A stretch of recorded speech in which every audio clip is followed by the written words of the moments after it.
किलाशी माती खाता दावियाने बांधी माता जाळी घेऊनी कांबळी काठी गाई वळी वेणू पाटी। आजची जी ही कीर्तन सेवा आहे ती कीर्तन सेवा म्हणजे काल्याची कीर्तनाची सेवा।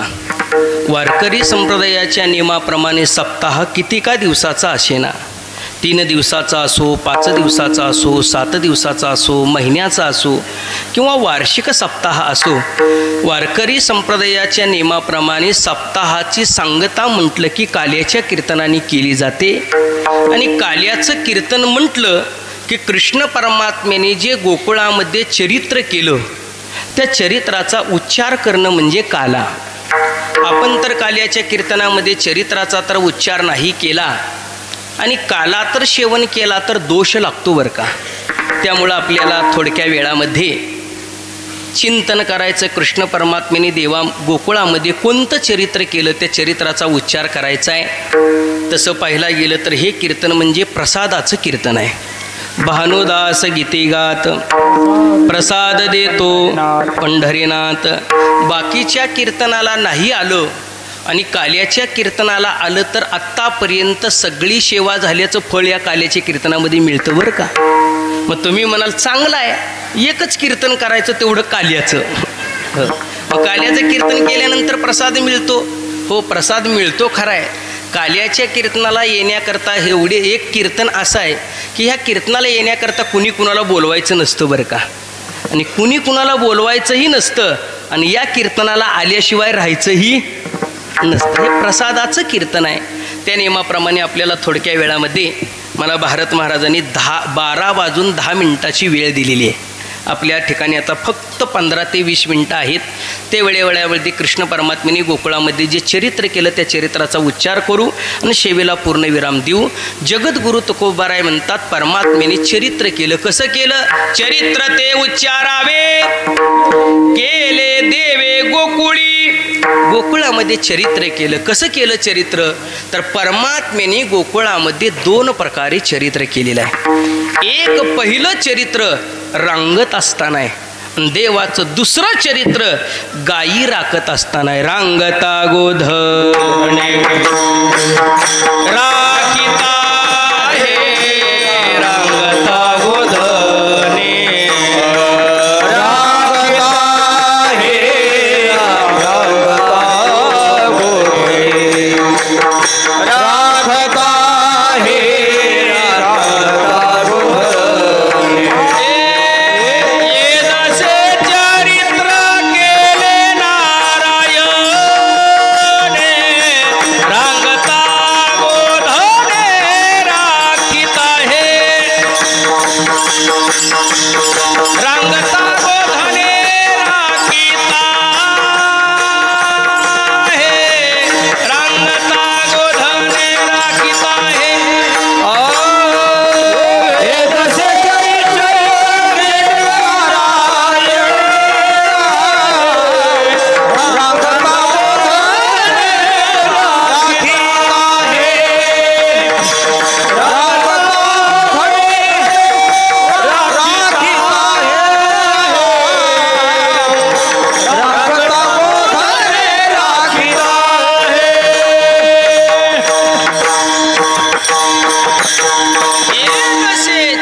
गोधने राखिता हे रांगत असताना देवाचं एक चरित्र आहे आणि गोधन म्हणजे गायी राखत असताना देवाचं उत्तरार्धातलं चरित्र आहे। पूर्वचरित्र रांगत असताना आहे आणि उत्तर चरित्र गायी राखत असताना आहे। गायीन ते लीला चरित्र पवाडे राखिले सवंगडे सहित गायी। देवाने या चरित्रामध्ये मात्र 3 गोष्टी केल्या। राखिले सवंगडे म्हणजे गोपाळ, राखिल्या गायी म्हणजे गायी राखल्या आणि राखिले ब्राह्मण। देवाने मात्र या 3 गोष्टीचा सांभाळ मात्र केला। त्याचं चरित्र पाहायचंय, प्रत्येकाला कथाभाग माहिती आहे। कृष्ण परमात्म्याचा जन्म मथुरेमध्ये कंसाच्या कारागृहात वसुदेव देवकीच्या पोटी देवाचा जन्म झाला। आपल्याला सगळ्याला गोकुळाष्टमीचं कीर्तन तर पाहायला गेलं तर त्या कीर्तनामध्ये वर्णन केलेलं आहे। कृष्ण परमात्म्याचा जन्म कसा झाला, कुठं झाला। अयोनी संभवनो हे काही श्रमी नामयाचा स्वामी प्रगटला. तो प्रगट जन्माला आला. कुठं प्रगटला तर बंदी शाळेमध्ये जन्माला आला. पण सकल संतांनी त्या कृष्ण परमात्म्याचा जन्म गोकुळामध्ये मानला. कृष्ण गोकुळी जन्मला दुष्टा चळकाप सुटला.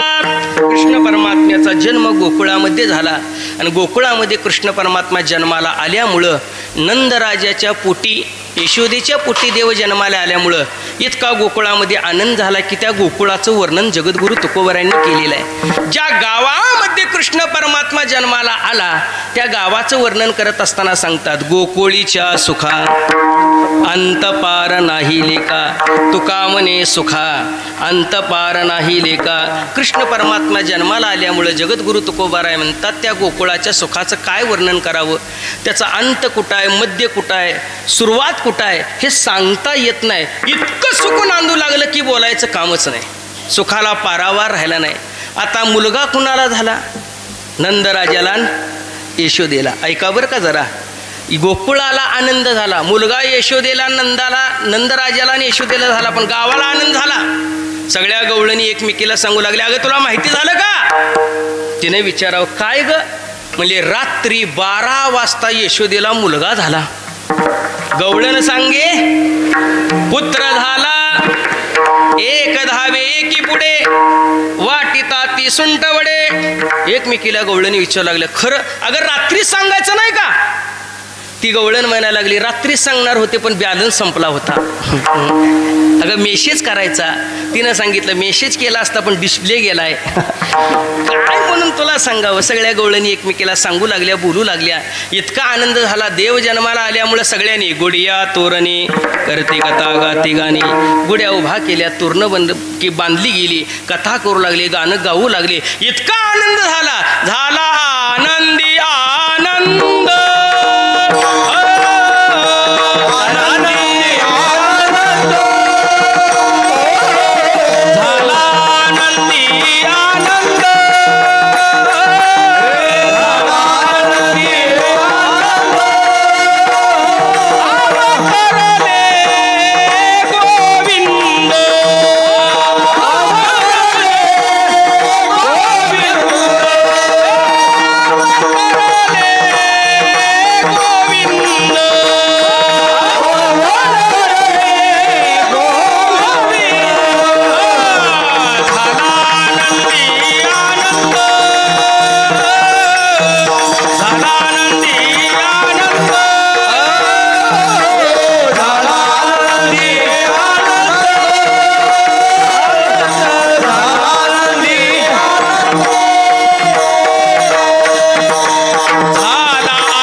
गोविंद. इतका आनंद झाला की आनंदाला पारावार राहिला नाही. तुका म्हणे छंदेन येणे वेदिले गोविंदे. सगळ्यांना छंद लागला बरं का. कशाचा छंद लागला? कृष्ण परमात्मा जन्माला आला त्याचा छंद लागला.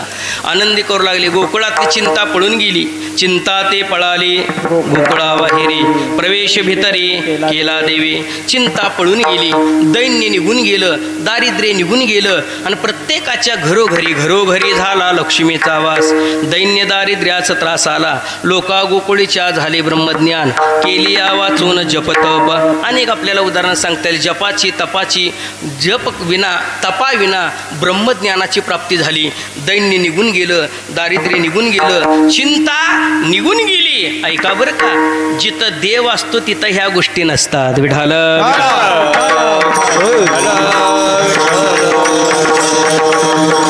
जिथं देव असतो तिथं चिंता नसते.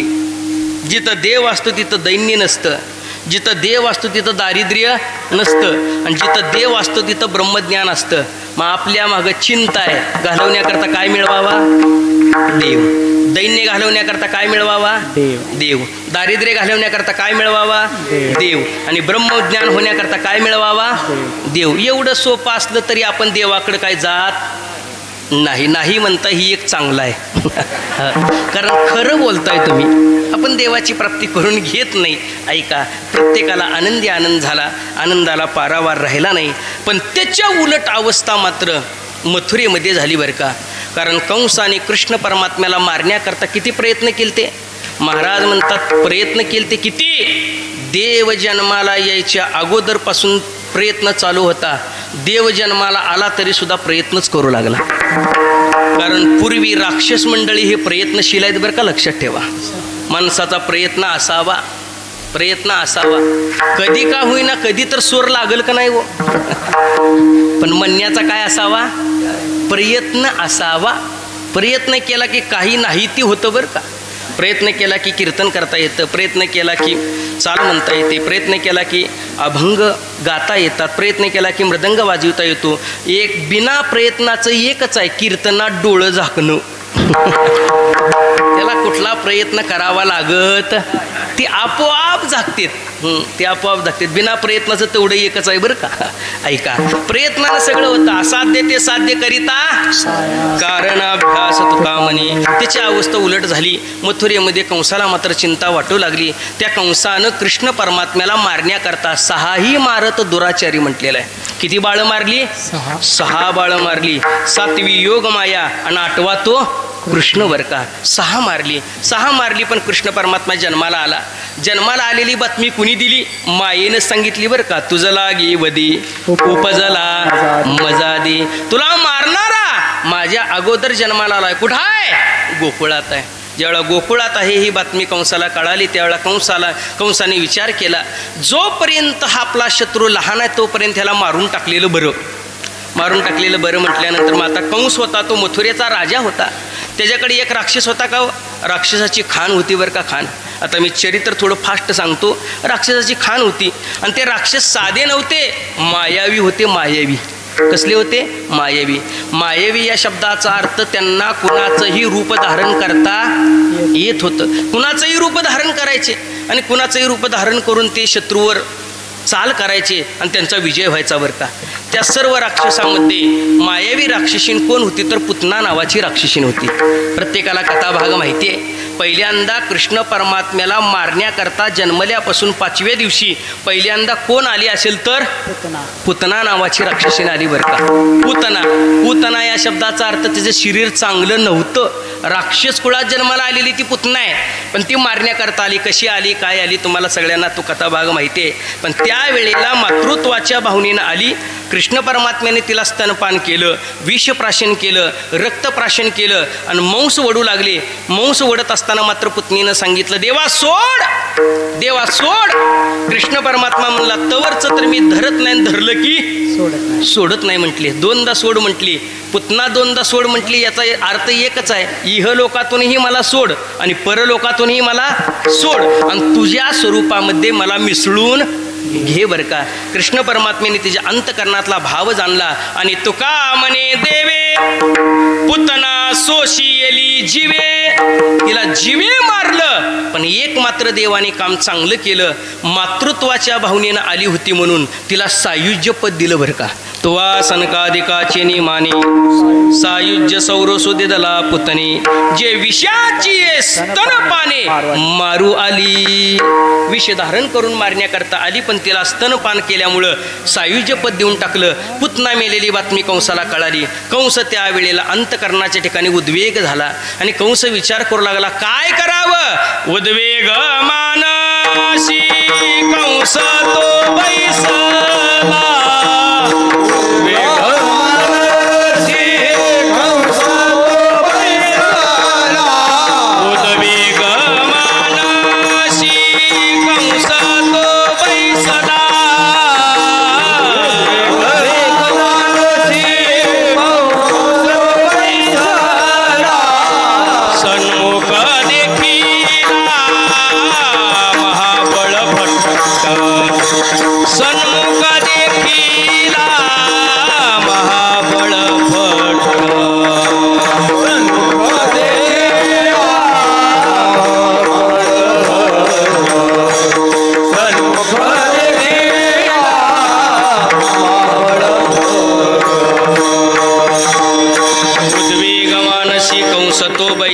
सन्मुख लोक देखील महाबळभट्ट.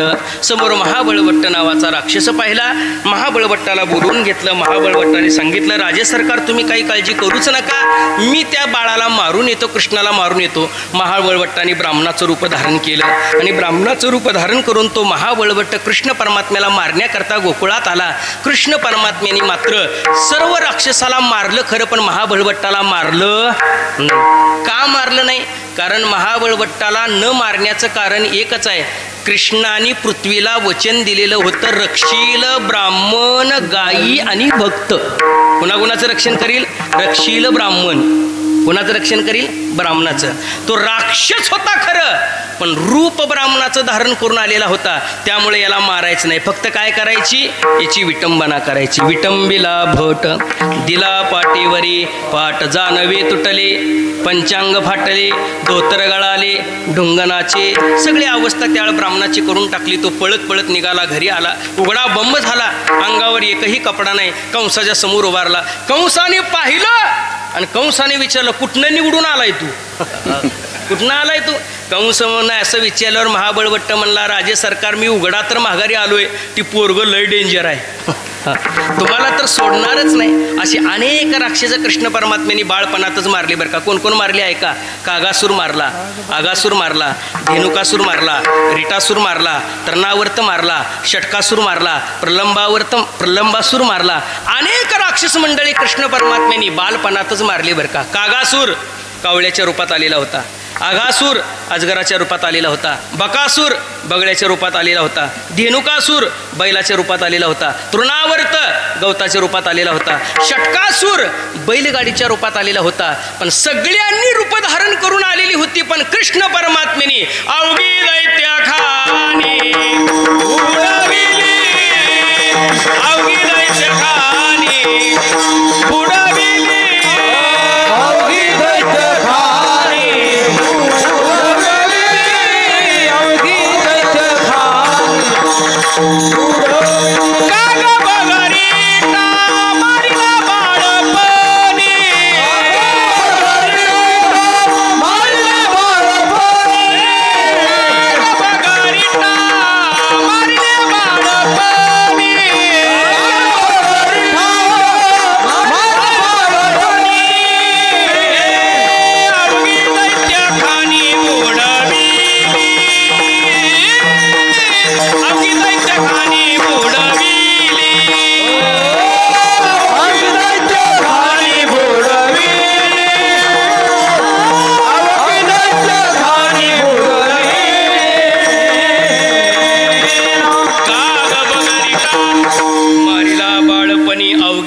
खाणी बुडविली. बाळपणातच ही सगळी राक्षस मंडळी काय करून टाकली?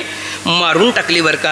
आणि सगळ्याला मारल्यानंतर कृष्ण परमात्मा आता 10 वर्षाची झाली. 10 वर्षे झाल्यानंतर कृष्ण परमात्म्याने विचार केला, आता आपल्याला पुढचं चरित्र करायचं आहे. मग कृष्ण परमात्म्याने असा विचार केला की आपल्या गल्लीत मंडळ काढायचं. काय काढायचं? मंडळ. गणेश मंडळ, भजनी मंडळ, तसं आपण मंडळ काढू म्हटले. गावात आले, चौकात उभा राहिली. मग आता देवाची मित्रमंडळी म्हणजे कोण होती हो? जगद्गुरु तुकोबारांनी त्यांचं मात्र इतकं सुंदर वर्णन केलंय. कृष्ण परमात्म्याची मित्रमंडळी ऐका कशी होती. गवळीयाची ताकपिरी, कोण पोरे चांगली, चांगली म्हटलंय बरं का. कोण पोरे चांगली कशी होती ती? वाकडी, बोबडी, लुळी, खुळी, एक मुडी, कृष्णा आवडती पुडी बहुभाविकती.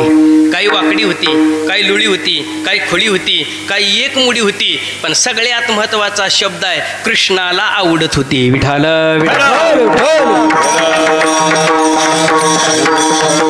माणसाने वाकडं असावं पण दुसऱ्याला आवडणारा असावं. बरोबर आहे का नाही? बोबडा असावं पण पुढच्याला आवडणारा असावं. माणसाने जरूर काळा असावं. सगळी माझ्याकडे बघाल ती. आता त्यात काय दोष आहे का लक्षात ठेवा. माणसाने काळं असावं पण दुसऱ्याला कसं असावं? आवडणारं असावं. काळा असणं हा दोष नाही बरं का. लोकांचा एक भ्रम आहे, ले गोरा दिसतो तो चांगला आणि जी काळा दिसतो ती वाईट. ही भ्रम काढून टाका बरं का. काळी माणसंही साधी नसतात. गोरं होण्याकरता काही नाही ती करतात. तुम्ही त्यांचाही नाद करायचा नाही बरं का. पण गोरं होण्याकरता काही नाही ते करतेत, पण त्याला एवढं कळत नाही की आपण कितीही घासलं तरी काळच दिसतंय. कितीही घासू द्या काळच दिसतंय. मी नेहमी विनोदानं सांगत असतो बरं का, काळ्या माणसानं कधीही पावडर लावायच्या भानगडीत पडायचं, पण जास्त पावडरचा खप कुठल्या माणसाकडे आहे? काळ्याच माणसाकडे आहे. त्याला वाटतं की काळ्याला पावडर लावली की गोरं दिसतंय. तुम्हाला सांगू, काळ्या माणसानं पावडर लावल्यावर कसं दिसतं सांगू का? कसं दिसतंय ऐका. काळ्या माणसानं तर पावडर लावली, कसं दिसतंय? भाजलेल्या शेंगदाण्याला मीठ लावल्यावनी.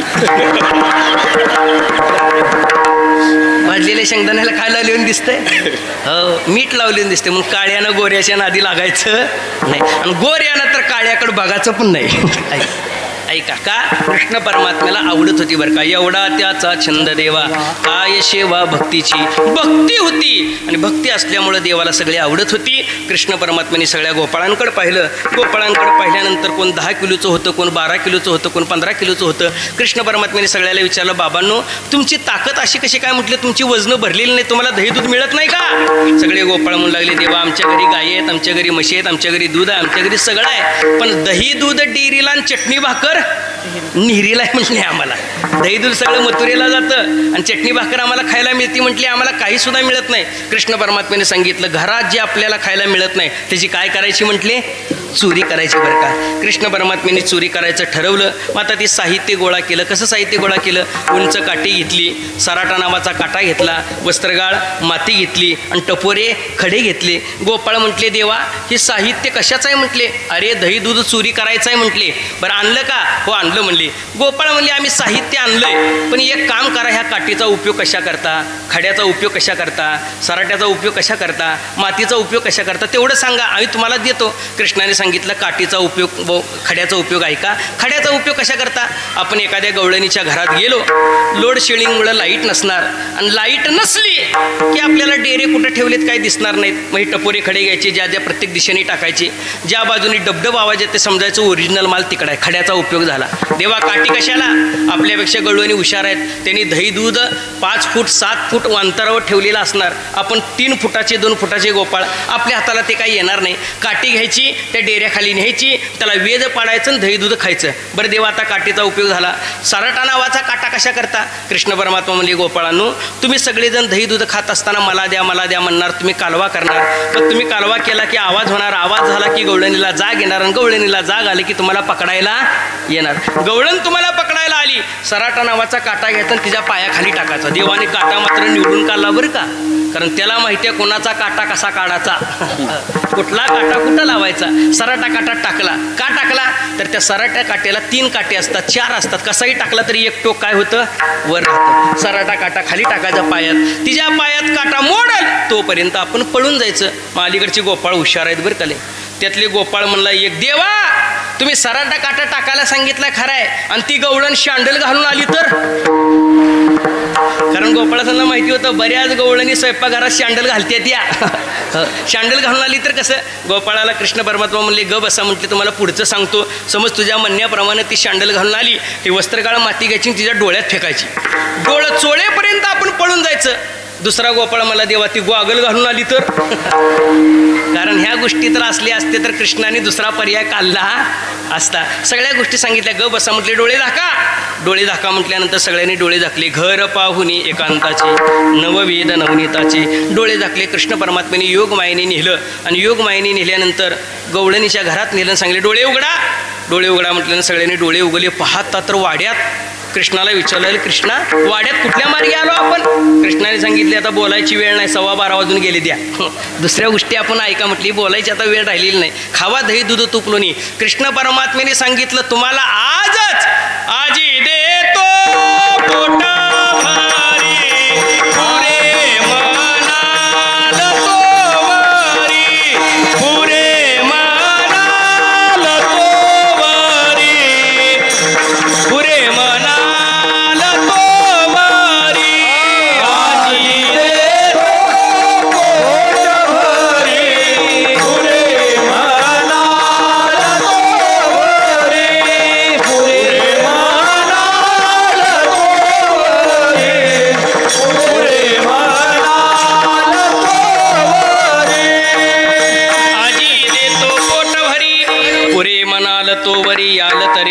जागी अवघे माझ्या मागे मागे आजी देतो पोट भरी परी म्हणाल तो वरी. सगळ्यांनी दही दूध खाल्लं. दही दूध खात असताना कृष्णाने सांगितलं पोट भरून खावा. पोट भरून खाल्लं. कृष्णाने विचारलं खाल्लं का सगळ्यांनी? हो खाल्लं म्हटले. मग कृष्णाने सगळ्यांनी खाल्लं म्हटल्यानंतर सांगितलं जसं येताना डोळे झाकले होते तसं जाताना डोळे झाका. सगळ्यांनी डोळे झाकले. त्या गोपाळामध्ये एक गोपाळ मात्र लय हुशार होता, पेंद्या. पेंद्या म्हणला हे ना कुठल्या दरवाज्यातनं कार्यालयात आणलं ही तर बघावं म्हटला. येताना काही कळलं नाही. जाताना पेंद्यानं अर्ध डोळे उघडं ठेवलं ना अर्ध झाकलं. बरं का कृष्णाने विचारलं डोळे झाकले का? सगळ्याच्या अगोदर पेंद्या म्हणाला झाकलं झाकलं. कृष्ण परमात्मा मनाचा नेमकं काय तर भानगड आहे म्हटलेलं आहे. ओरडत आहे का नाही? भानगड आहे. कृष्णाने निरकून बघितलं तर अर्धे डोळे झाकले तर अर्धे उघडे ठेवलेत. कृष्ण परमात्मा मला माझ्याशी खोटं बोलतो होय, तुला शासन दिलं पाहिजे. ज्यांनी ज्यांनी खरे खरे डोळे झाकले होते त्यांना कृष्णाने बाहेर काढलं बरं का. म्हणून तेव्हापासून लोक कीर्तनात खरं डोळं झाकते ती. कारण त्याला माहीत आहे खरं झाकलं की बाहेर निघतंय. खरे डोळे झाकले त्याला बाहेर काढलं. ज्यानं अर्धे डोळे झाकले त्याला पेंद्याला अडकवलं सवन्यात. सवन्यात म्हणजे पूर्वी सवनं असायचं, ही जसं लाईट दिसते का नाही असं सवनं असायचं. सवन्यात अडकवलं. वर गोपाळ निम्मा राहायला कमरेपासून खाली राहायला गवळणीला जाग दिली. गवळण तिकडून छकाटी घेऊन आली. पायाला धरून वडू लागली. कृष्णा म्हणू लागला. कृष्णाला सांगू लागला पेंद्या कृष्णा काढ. काय झालं? गवळण पायाला मारते म्हटली. काढ. गोपाळांना सांगितलं ह्याचा हात धरान वर वडा.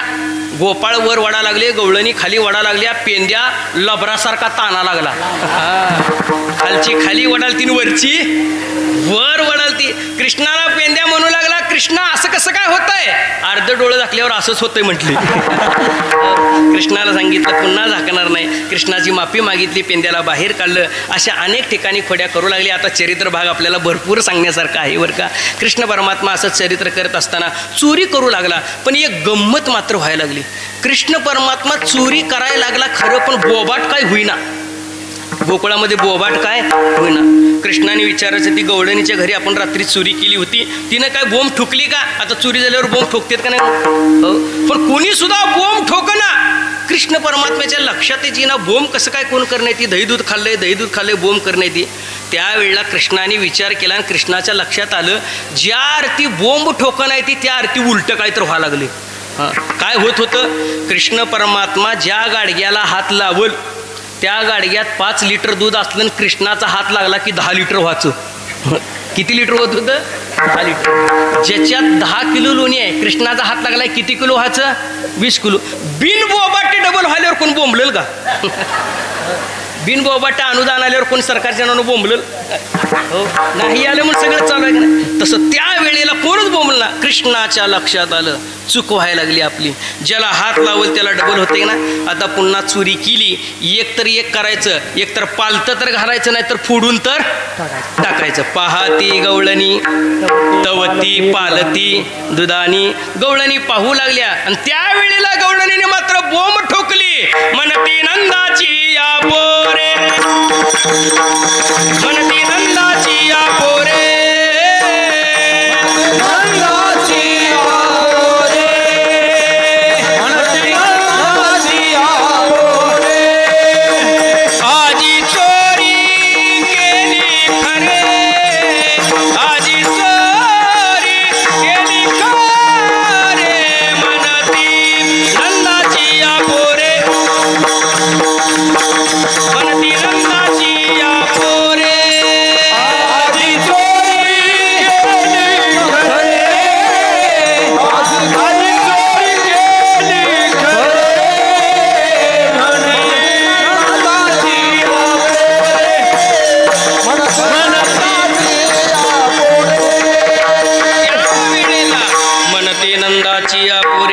चोरी केली खरी. सगळ्या गवळणी म्हणू लागल्या आज मात्र नंदाच्या पोरानं काय केली? चोरी केली. ती पण खरी केली. खरी चोरी केली. मग ज्याच्या घरी चोरी आहेत त्या सगळ्या गवळणी यायला लागल्या. सगळ्या घरी सांगू लागल्या कृष्ण परमात्म्याची चोरी सांगू लागल्या. उठवणी प्रातकाळी गोपी येती घरा, आवरी यशोदे आपुलिया पोरा. सगळ्या गवळणी सांगू लागले यशोदे तुझ्या पोराला आवर म्हटले. आवरी आवरी आपुला हरी. त्याला आवर म्हटले. किती सांगायला गेलं तर काय सांगतो म्हटले. आमच्या पोरांची चेष्टा करतो, सोनांची चेष्टा करतो, गायीची वासरं सोडून देतो, म्हाताऱ्या माणसाला त्रास देतो, लेकरासांना रडवतो. काय नाही ती करू लागला. आवर म्हटले. यशोदा म्हणायची माझं लेकरू काय असं आहे काय म्हटले. कुठल्याही आईला आपल्या लेकराचा दोष दिसत नाही आणि जिला दोष दिसत नाही तिलाच काय म्हणावं आई म्हणावं. जिला दोष दिसतो तिला कसाई म्हणावं. बरोबर आहे का नाही. आपल्या आईचा दोष आपल्या लेकराचा दिसत नसतो बरं का. सगळे येऊन सांगायला आले. एक जण सांगितलं का नाही तुझा राम्या लई दारू पितोय. एखाद्या आईला सांगितलं तुझा राम्या लई दारू पितोय. आई आपला राम्या लई दारू पित नाही असं म्हणत नाही. ती आई काय म्हणते पेतय खरं पण श्याम्यापेक्षा कमी पेतय.